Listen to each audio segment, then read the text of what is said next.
Hello everyone, आज हम पढ़ेंगे रेखा और कोण, लाइन एंड एंगल। तो देखते हैं, पहले इसका दोनों का परिचय देख लेते हैं, फिर उसके बाद हम रेखा के प्रकार देखेंगे और कोण के प्रकार देखेंगे।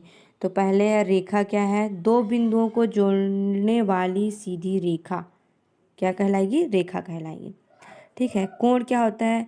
जब दो रेखाएं एक ही बिंदु पर मिलती है तो उनके बीच बना झुकाव को क्या बोलेंगे? हम कोण बोलेंगे। ठीक है, समझ गए? इसका क्या बोला गया है? दो बिंदुओं को जोड़ने वाली सीधी रेखा। कोण क्या हो गया? जब दो रेखाएं आपस में मिलती है तो उनके बीच बना जो कोण है, जो उनके बीच बना जो झुकाव है, वह क्या होगा? कोण होगा। फिर उसके बाद चलो अब देखते हैं हम रेखा क्या है। रेखा के प्रकार देखेंगे हम। लाइन रेखा उन बिंदुओं का संग्रह है जो एक सीधी दिशा में अनंत तक फैले होते हैं। इसका कोई प्रारंभ और अंत नहीं होता। सड़क का अनंत विस्तार, ठीक है, जो दोनों ओर से अनंत तक फैली हुई होती है, इसका कोई अंत नहीं होता, इसे हम बोलेंगे लाइन। रेखाखंड, लाइन सेगमेंट, रेखा का वह भाग जिसमें एक निश्चित लंबाई होती है और जिसके दोनों छोर स्थिर बिंदु होते हैं। बोला क्या गया है? रेखा हमने देखा ये है। तो रेखाखंड वह है जो रेखा के एक छोटे हिस्से को कहेंगे। ठीक है, अर्थात रेखाखंड रेखा का एक छोटा हिस्सा है। उसके बाद देखते हैं किरण, रे से समझ आ गया कि सूर्य की किरण, रे बोलते हैं ना हम उसे।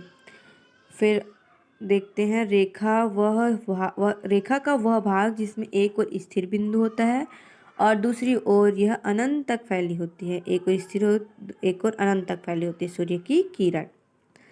ठीक है, उसके बाद है हम कोण के प्रकार देखेंगे। तो पहला समकोण। समकोण वह कोण है जिसकी माप 90 डिग्री हो। वर्ग आयत के कोने में होता है। ये रहा समकोण। ठीक है, एक दूसरे पे लंबवत होते हैं ये समकोण 90 डिग्री का। उसके बाद है दूसरा प्रकार न्यून कोण। न्यून कोण वह कोण है जिसकी माप 0 से 90 डिग्री के बीच होती है। उदाहरण के लिए किसी त्रिकोण का छोटा कोण, ये इसकी माप क्या होगी? 0 से 90 डिग्री होगी। ठीक है, न्यून कोण के बाद है अधिक कोण।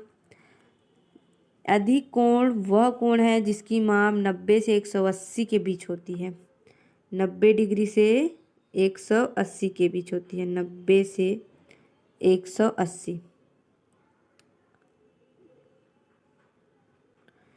घड़ी में 10-10 का समय ठीक है।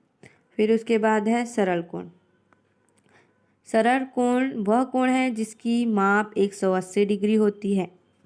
ठीक है, एक सीधी रेखा जैसे लेंगे हम, एक सीधी रेखा, इसके जो कोण है उसे हम क्या बोलेंगे?